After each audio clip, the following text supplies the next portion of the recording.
Now we'll go through it step by step, and you can choose whether or not to fill it out online, or you can print it out and then email it back to us electronically, whatever you want to do. Here's how it works. The application should take you no more than 10 to 15 minutes, and it's actually split into 3 main parts. The first part is compulsory, so we can't actually do the consult without this information. Now for the rest of the document, please just do the best you can to fill in as many of the boxes as possible. It really does help. Okay, the first part is all about your electricity bills. What we want to know are 2 things. First, the amount of money you've paid each quarter for the last 12 months. And what we're looking for are the figures before discounts. The reason for this is that if you change to another provider at some stage in the future, you may or may not get to keep that discount. So we usually try and work with the full amount due. Now, just a word of warning here. Please, please, please do not estimate your bill. A lot of people will try and shortcut the process, and they say, oh, my bill's around $600 every quarter, and they just write that in the 4 boxes. Now, I can't tell you how many times I've been through this exercise where someone has estimated their account and we later find out the figures are incorrect.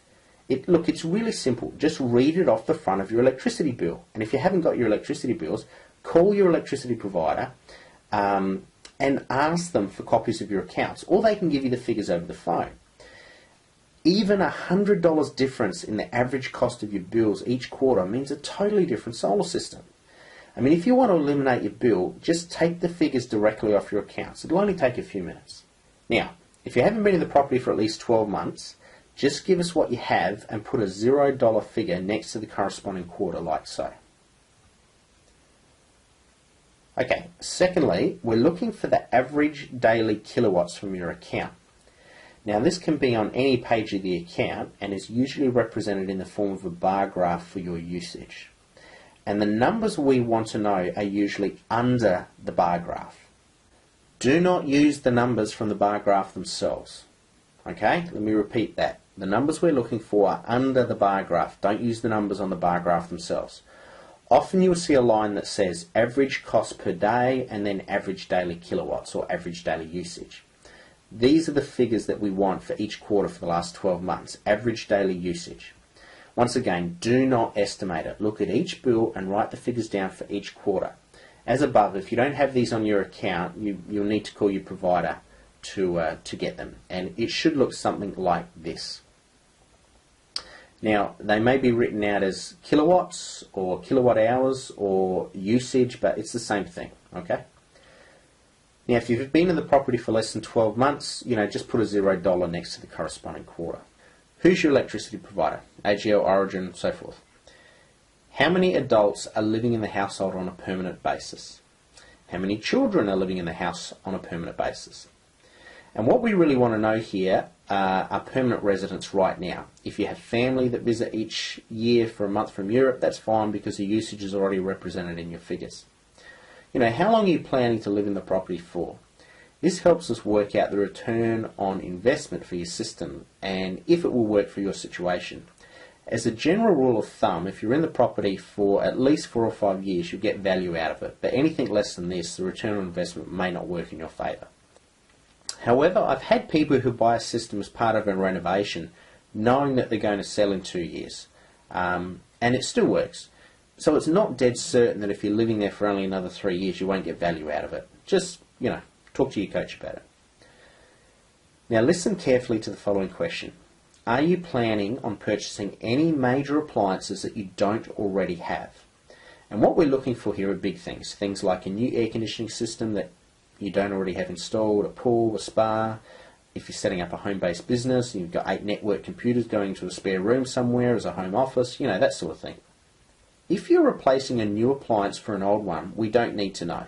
For example, if you're buying a new air conditioning unit to replace the old one, that's fine. Don't write it down. But if you're buying one for the first time and don't presently have one in the house, then we want to know. Tell us about your hot water system, gas or electric. If it's electric, the approximate age, is there something that needs to be replaced? We may be able to help you with a solar heat pump, you see. Are you planning any major renovations, extensions, additions, or anything like that to the property that would affect the bill, any structural changes? pool, second story, new rumpus room, maybe you've got a powered shed, you've got a new pergola that you're putting lots of lights on, all that sort of stuff. Do you have any major shadowing issues on your property? And what we're really looking for here are any major restrictions that would affect your system. Remember, your solar is based on the amount of light and heat it can access. Restrictions like satellite dishes, large trees, or high neighbouring houses will affect its usage. If it's a minor issue, we can usually deal with this, but major shadowing may not allow us to put it on a system at all. Okay, that's the end of the compulsory section. It gets easier from here on in. What we want to know is what you think it will cost you to get a system. Just tick the box. This helps our coaches to know if we're going to be able to help you, or we're so far out from where your thought process is that it may not be worth our time to go through the exercise. Sometimes we have people who will say something like, I only want to spend $1,000 on a system, and their bill is around $3,500 a year. We really can't help this type of person. Now, do you already have a size in mind? Once again, this is just to help your coach work out exactly where you are at in your solar education. And we'll only talk to you about one system in most cases, and that's the one that eliminates your bill. Now, the next question is about buying a grid-connected system. Most of the systems on the market, especially in a residential setting, would be grid-connected. This means you use your system during the day and you draw off the grid at night. And this is also the sort of system that the government will pay rebates for. Most of you can just tick the grid-connected box. However, if you're a rural client who is totally off the grid already or has limited access to the existing power network, you may want to look at a battery backup system. And at this point in time, they're not usually cost effective for normal residential installs, but in rural settings the numbers are often different. So anyway, just let us know what you want to do. Alright, once again, next question. What type of install do you think you'll need? The answer for most of you is going to be roof-mounted system. Now, either a house roof or a shed roof or a strong pergola. Once again, if you're on a rural property, a ground-mounted system may be a better option. Just keep in mind that if you do want a ground-mounted system, you need to pay some additional installation costs because we have to build or supply the mounting system for it to rest on, which obviously we don't have to do when it's roof-mounted. Now, you also need to have the available space. If you're planning, though, to put your solar on a shed roof, it will need to be a powered site. Also, we just need to know a few extra details like distance from the house or main electricity supplier.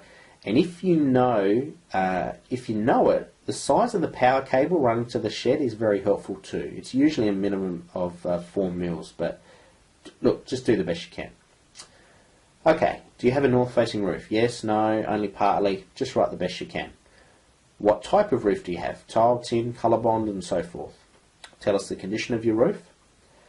Do you have a flat roof? Or rather, is the solar system going onto a flat portion of the roof? This is important because the best angle to get the most sunlight is about 30 degrees or so. A flat roof, or very shallow peak of less than 15 degrees, will make it difficult to get the angles we need, and we may have to supply you with a tilt kit. Now, the tilt kits obviously add an additional charge to your install costs, but they may be necessary for your system to work effectively. If you know the pitch or slope of the roof, just write it in here. Now, what's the design of your home? Is it double story, single story, split level? And please let us know how far approximately you are from Adelaide CBD. And this just helps with our planning of site inspections and jobs and so forth. The next question should be a yes for almost everyone unless you have a very particular reason for not wanting a site inspection. At the conclusion of your first coaching call, we'll conduct a site inspection to determine if what we've talked about in theory actually works in reality. Now, 80% of the time these inspections are physical site inspections where the installer will actually come out on site and check the property. However, if you're far away or his time is very limited that week, we may conduct a virtual site inspection using satellite imagery software to see your roof. You may be asked to provide photos of your property in these cases. It just depends on what sort of imagery we can get. However, we do aim to do a physical site inspection wherever possible. Now, you don't need to be home for this many of the times, but the installer will usually call you just to confirm anyway. Alright, end of section 2, on to section 3, all about the money. Without a doubt, the biggest objection we get to buying solar is about money. Interestingly though, once people have been through a webinar and their first coaching call, usually this objection goes away. But I guess that's the difference between getting accurate knowledge, I guess. Anyway, if you're a cash buyer, then just tick this box and go right down to the question about install guarantee. If you're needing some help with funding, do your best to fill out the questions asked, as it will help us to work out the best way to fund your system. Things like what you can afford for a weekly payment, and if you have any redraw or line of credit facilities with your mortgage, just do the best you can, and we'll talk to you more about this on your coaching call. Now, just a note of warning too, around 80% of purchasers buy using some sort of finance. If you're not familiar with finance, payment plans or the like, or you have too much other debt and you don't think you can afford it, just go through the motions anyway, and we'll see if we can help you. You just may be surprised at what options are available anyway. We have options for self-funded retirees, pensioners, families and single income households too. You just need to talk it over with your coach. Alright, at the bottom of the application are a couple of questions about our guarantees and referral bonuses. And this is just to make sure we know you were listening. Also, we want to know how you heard about us. If you could tell us that would be great. Okay, you're all done. Now you can fill this out online via this link, or you can download the application from our website on the Book a Coach or Contact Us page.